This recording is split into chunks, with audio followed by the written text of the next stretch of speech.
ليس البر أن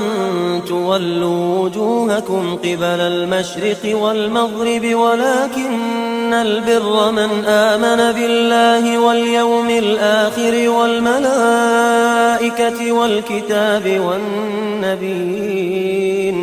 والكتاب والنبيين وآتى المال على حبه ذوي القربى واليتامى والمساكين وابن السبيل والسائلين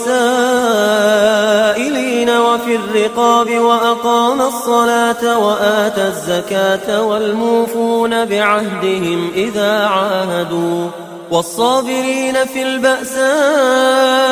والضراء وحين البأس أولئك الذين صدقوا وأولئك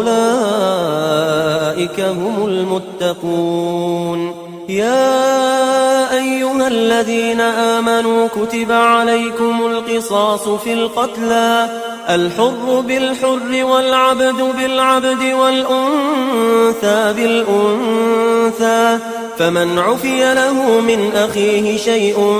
فاتباع بالمعروف وأداء إليه بإحسان ذلك تخفيف من ربكم ورحمة فمن اعتدى بعد ذلك فله عذاب أليم. ولكم في القصاص حياة يا أولي الألباب لعلكم تتقون. كتب عليكم إذا حضر أحدكم الموت إن ترك خيرا الوصية للوالدين والأقربين بالمعروف حقا على المتقين. فمن بدله بعدما سمعه فإنما إثمه على الذين يبدلونه إن الله سميع عليم. فمن خاف من موص جنفا أو إثما فأصلح بينهم فلا إثم عليه إن الله غفور رحيم. يا أيها الذين آمنوا كتب عليكم الصيام كما كتب على الذين من قبلكم لعلكم تتقون. أياما معدودات فمن كان منكم مريضا أو على سفر فعدة من أيام أخر وعلى الذين يطيقونه فدية طعام مسكين فمن تطوع خيرا فهو خير له وأن تصوموا خير لكم إن كنتم تعلمون. شهر رمضان الذي أنزل فيه القرآن هدى للناس وبينات من الهدى والفرقان فمن شهد منكم الشهر فليصمه ومن كان مريضا أو على سفر فعدة من أيام أخر يريد الله بكم اليسر ولا يريد بكم العسر ولتكملوا العدة ولتكبروا الله على ما هداكم ولعلكم تشكرون. وإذا سألك عبادي عني فإني قريب أجيب دعوة الداع إذا دعان فليستجيبوا لي وليؤمنوا بي لعلهم يرشدون. أحل لكم ليلة الصيام الرفث إلى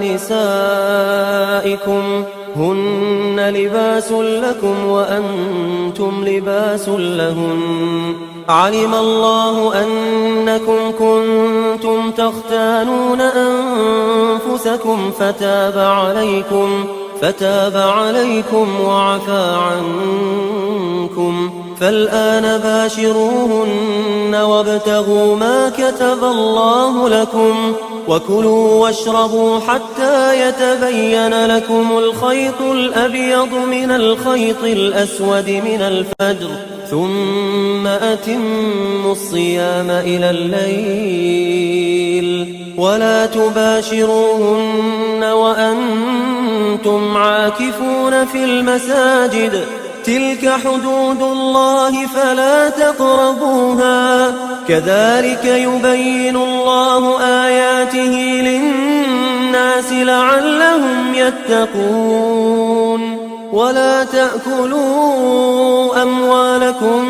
بينكم بالباطل وتدلوا بها إلى الحكام لتأكلوا فريقا من أموال الناس بالإثم وأنتم تعلمون يسألونك عن الأهلة قل هي مواقيت للناس والحج وليس البر بأن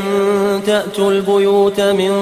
ظهورها ولكن البر من اتقى وأتوا البيوت من أبوابها واتقوا الله لعلكم تفلحون وقاتلوا في سبيل الله الذين يقاتلونكم ولا تعتدوا إن الله لا يحب المعتدين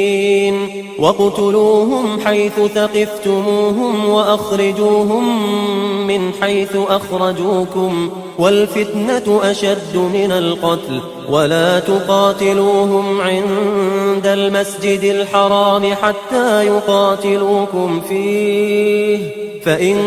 قاتلوكم فاقتلوهم كذلك جزاء الكافرين فإن انتهوا فإن الله غفور رحيم وقاتلوهم حتى لا تكون فتنة ويكون الدين لله فإن انتهوا فلا عدوان إلا على الظالمين الشهر الحرام بالشهر الحرام والحرمات قصاص فمن اعتدى عليكم فاعتدوا عليه بمثل ما اعتدى عليكم واتقوا الله واعلموا أن الله مع المتقين وأنفقوا في سبيل الله ولا تلقوا بأيديكم إلى التهلكة وأحسنوا إن الله يحب المحسنين وأتموا الحج والعمرة لله فإن أحصرتم فما استيسر من الهدي ولا تحلقوا رؤوسكم حتى يبلغ الهدي محله فمن كان منكم مريضا أو به أذى من رأسه ففدية من صيام أو صدقة أو نسك فإذا أمنتم فمن تمتع بالعمرة إلى الحج فما استيسر من الهدي فمن لم يجد فصيام 3 أيام في الحج و7 إذا رجعتم تلك 10 كاملة ذلك لمن لم يكن أهله حاضر المسجد الحرام واتقوا الله واعلموا أن الله شديد العقاب الحج أشهر